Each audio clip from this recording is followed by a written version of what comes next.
As you listen to this story, you won't just learn English, you'll learn how to change your life. You know the feeling. You move through a room and nobody seems to notice you exist. Your hands do the small work, your voice slips past, and the world keeps its rhythm as if you were a shadow on the wall.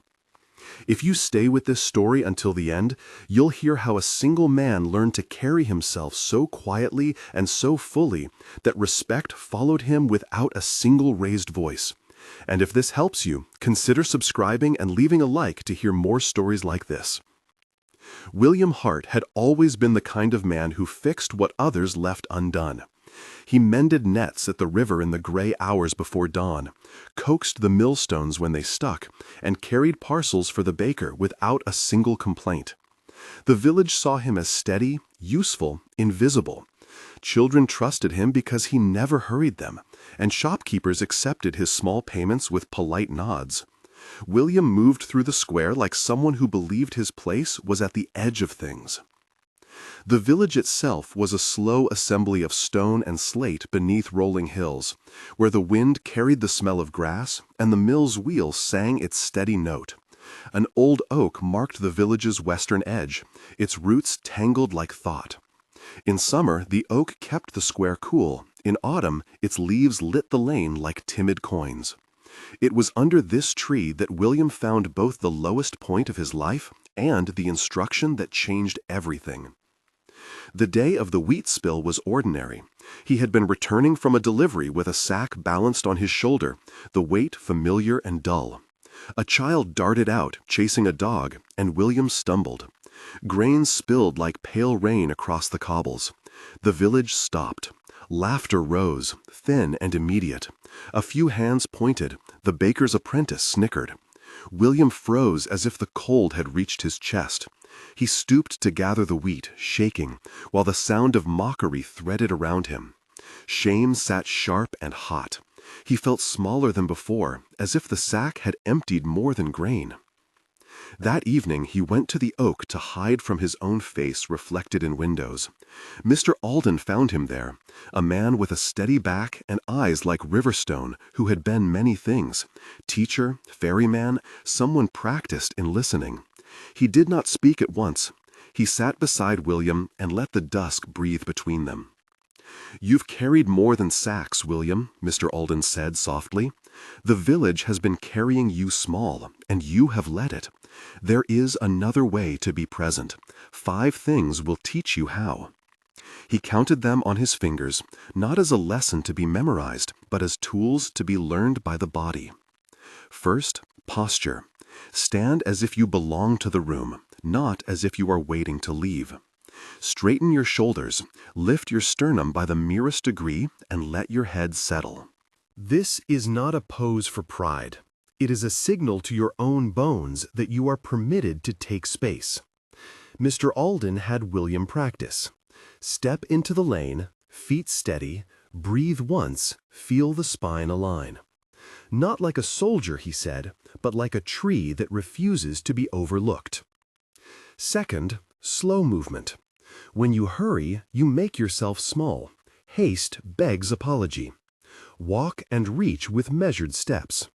When William practiced, he found the world seemed to wait a fraction longer for him. He would cross the square with deliberate pace, letting his hands finish the act of carrying a parcel before moving on. People noticed the steadiness, where before they had only seen a blur. Third, eye contact. Look at one person at a time. Hold their gaze long enough to meet their thought. Mr. Alden taught him to greet the shopkeeper by name and to let his eyes rest there for a heartbeat. It is an offering, Mr. Alden said, not demand. A look says, "I see you," and when you give it freely, others begin to give it back. Fourth, listening. Use small silences to invite speech. Ask a question and listen until the answer ends. Do not rush to fill the space. William learned to stand in the doorway of the baker's shop and let the baker finish his sentence before replying.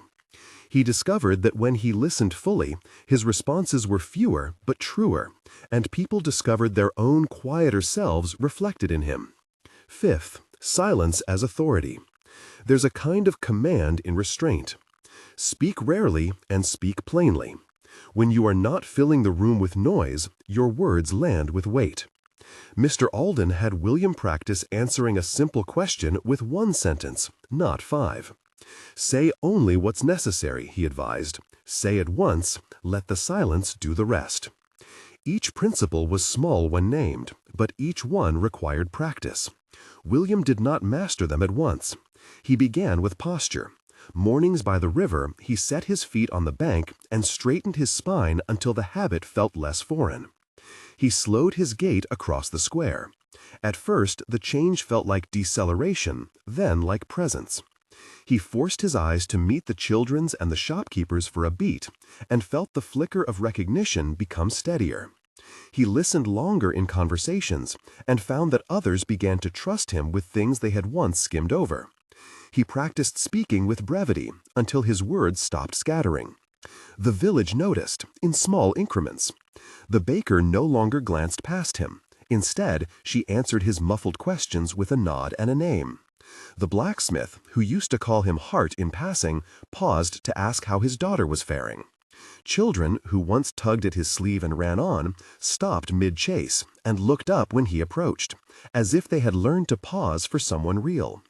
Old Lady Miriam, who sold herbs beneath the tiled awning, started placing a small jar of honey on the shelf for him with a warm, private smile. These were not announcements of triumph.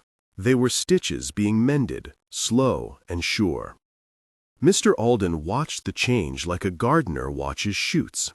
"You will be tested," he said one afternoon, "not because they wish you to fail, but because the village learns you are different when you are not changed by the moment." The test came sooner than either expected. In late summer, the well at the edge of the fields ran thin.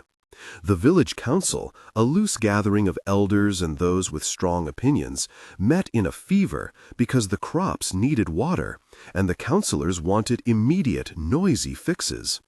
Voices rose. Accusations were thrown like pebbles. The square filled with people and heat. Panic makes people loud. William went because there are things one cannot walk away from. He arrived and stood, posture even, at the edge of the commotion. He listened. He let others talk until their words exhausted themselves. He met no one with the hard gaze of rebuttal. Instead, he looked calmly and allowed the small silences to swell between proposals. When a heated exchange broke loose about who should be first to use the remaining buckets, William stepped forward in the way Mr. Alden had taught him. One measured step, eyes meeting a woman's who had been shouting, voice quiet and plain. "If we walk to the old channel and line the buckets 2 by 2, he said, "we will ferry water without wasting anyone's time." That was all. No flourish, no plea, no appeal to authority. The proposal was simple, useful, and delivered without demand. Silence followed as the village measured the idea. Then someone started to laugh. Not cruelly, but with the relief of a knot undone. And others nodded. The plan was followed. People moved in pairs and went down the narrow channel. The buckets passed along in a human chain. The crisis eased. No one lauded William with banners. They did not need to. The villagers found that his solution had been sound, and soundness is a kind of respect that grows roots. After that day, the changes gathered like frost. In autumn, when the harvest needed sorting, hands came to William's side without being asked. He was called to settle small disputes, not as an arbiter who shouted louder, but as someone whose calm suggested a better outcome. Winter arrived with snow and a greater sense of community. The same faces that had once passed him with a quick, polite nod now sought his counsel about matters both practical and tender. He did not boast. He did not alter his footsteps. He had changed the smallest things about how he moved in the world, and the world had changed how it received him. There were moments when old patterns crept back, a hurried word, an answering quip, and each time William recognized them with a quiet inward reset. He would breathe, correct his posture, slow his pace. Mr. Alden's lessons had become muscle memory. What had happened to William was not a magic trick, nor a theft of attention. It was a redirection of presence. He had learned to carry himself in ways that invited equality rather than begged validation. He had traded noise for steadiness, and in the silence, people found the space to confer dignity upon him. Respect, he discovered, was not a thing you demanded from others. It was an atmosphere you cultivated within your own movement and speech. Now, consider yourself for a moment.